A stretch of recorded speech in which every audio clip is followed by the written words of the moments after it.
ولقد سبقت كلمتنا لعبادنا المرسلين.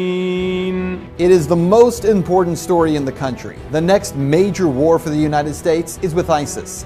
But what media and politicians are not telling you the truth about, where ISIS came from, who created them, and why before one more dollar is spent, one more American life lost, you need to know the truth. The first step toward truth is to be informed.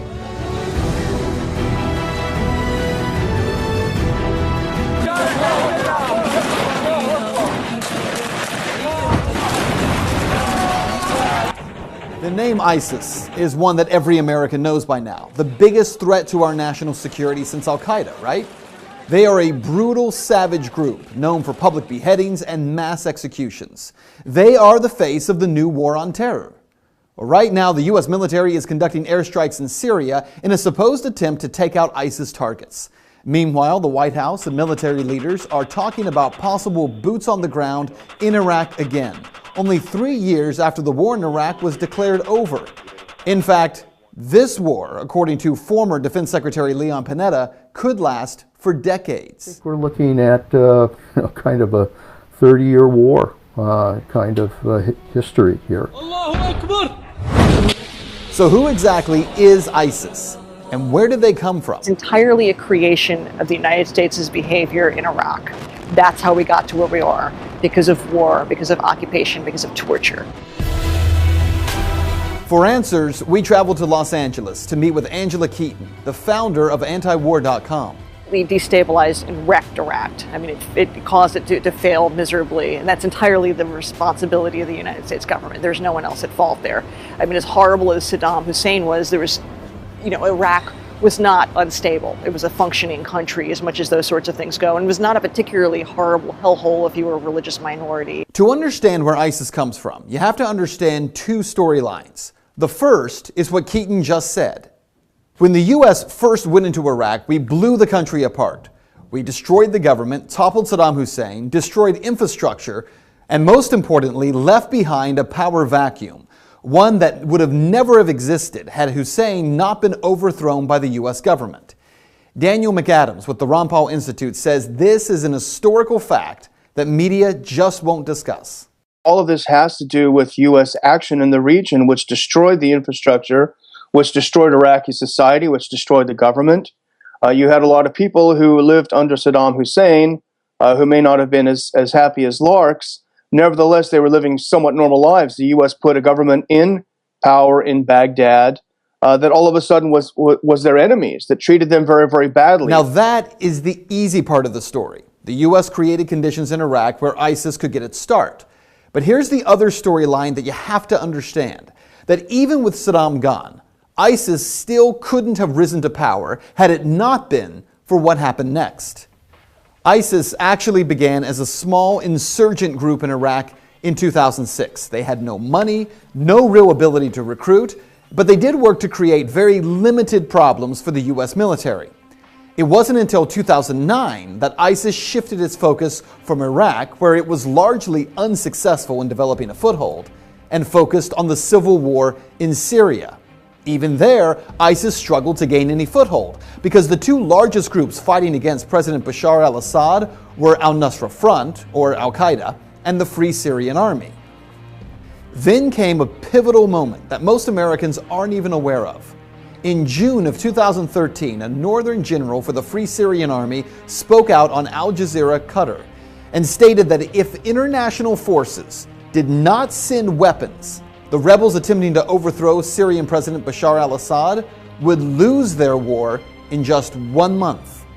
Well, only months before, I had personally confronted President Obama about why the U.S. was covertly funding those Syrian rebels. And yet there's some concern about the U.S. funding the Syrian opposition when there are a lot of reports that Al-Qaeda is kind of heading up that opposition. How do you justify the two? Well, I share that concern, and so what we've done is to say we will provide non-lethal assistance to Syrian opposition leadership that are committed to a political transition, committed to an observance of human rights. We're not going to just dive in and get involved with a civil war that in fact involves some elements of people who are genuinely trying to get a better life, but also involve some folks who would over the long term do the United States harm. So even as the president acted as if he was being careful, politicians like Senator John McCain demanded action. So it's a totally unfair and unbalanced fight.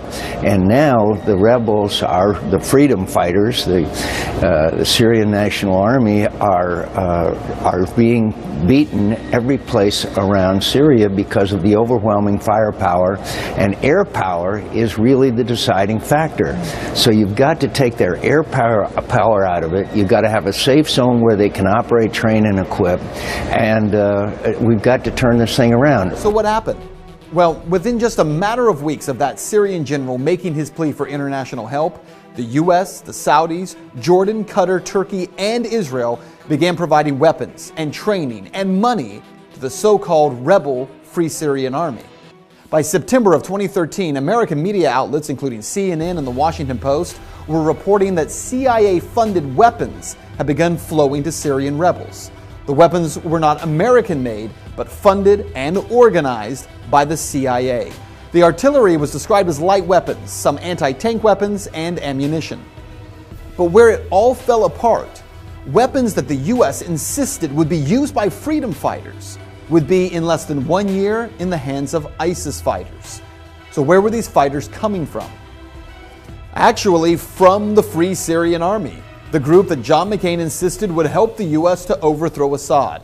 That same group actually giving weapons, selling weapons, and sending fighters to join with this new group called the Islamic State.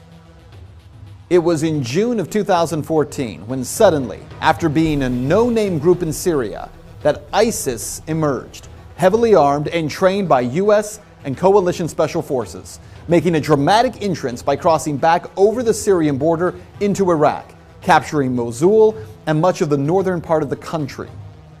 One of the most important facts that mainstream media ignores time and time again is that ISIS was able to grow so fast because of all the U.S. military equipment they were able to seize, equipment that our military left in Iraq, truckloads of Humvees, tanks, and weaponry that instead of taking or destroying, the U.S. government simply decided to leave behind.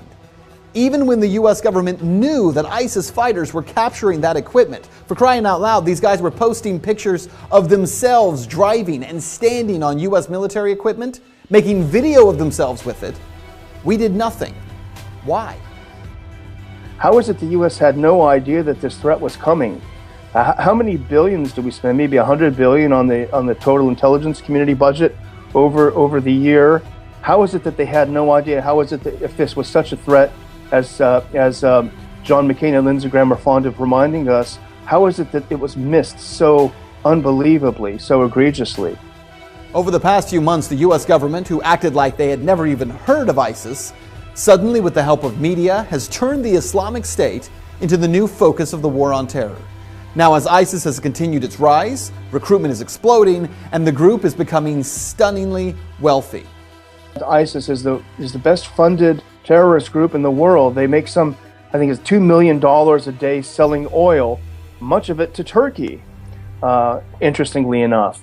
And if you look at the U.S. response to this, the U.S. response to ISIS becoming extremely rich by selling oil and undercutting the competition is to blow up the oil fields, which to me makes no sense. You're blowing up the infrastructure. It happens to be in Syria, so you might think that there is another motive there. But why wouldn't the U.S. sanctions anything that moves when it's angry? Why can't you sanction the banks that are helping finance these deals? Why can't you sanction the oil companies that are participating in this? Why do you blow up the oil fields? It's a great question. And here are some other questions that defy logic when you start looking for answers. Why is the U.S. sending $500 million to the Free Syrian Army to fight ISIS when the FSA is one of the biggest suppliers of fighters and weapons to ISIS? Why are we sending new and more powerful weapons to the FSA, like anti-aircraft missiles, weapons that we know will end up in the hands of ISIS? ISIS, of course, is going to now have anti-aircraft missiles provided by the U.S. and the Saudis. The Saudis are getting them from the Chinese, though, now, so there can be plausible deniability because inevitably these sweethearts in the sweetheart rebel groups in Syria are going to start shooting down, if they have the ability, passenger jets. And then we're going to want the plausible deniability and say, no, it's the Chinese weaponry, as if it's going to make any difference. Well, there are so many questions that we could ask, but let's just cut to the chase here, because what you need to know about this is that ISIS is not the creation of American inaction, which is what the media is going to tell you. No, they are the product of direct action. First, the action of creating a power vacuum in Iraq, and secondly, arming violent jihadists, hoping they would overthrow a leader in a neighboring Middle Eastern country. McAdams says the U.S. government is a victim of its own insane policies. Well, I think the U.S. is really a hostage to its own regime change philosophy. The U.S. is very good at blowing things up and destroying societies, but it is very, very bad at putting them back together. Is that true? Well, you decide. Fact. Our government armed Osama bin Laden and the Mujahideen in Afghanistan and created Al-Qaeda. Fact. Our government helped supply Saddam Hussein chemical weapons for him to use against Iran in 1980, and then overthrew him in 2003. Fact. Our government trained rebel fighters in Syria who would become the group today known as ISIS, or the Islamic State. We have watched them commit every violent atrocity that you can imagine to people living in Iraq and Syria. And now we want American taxpayers to fund a 30-year war against them.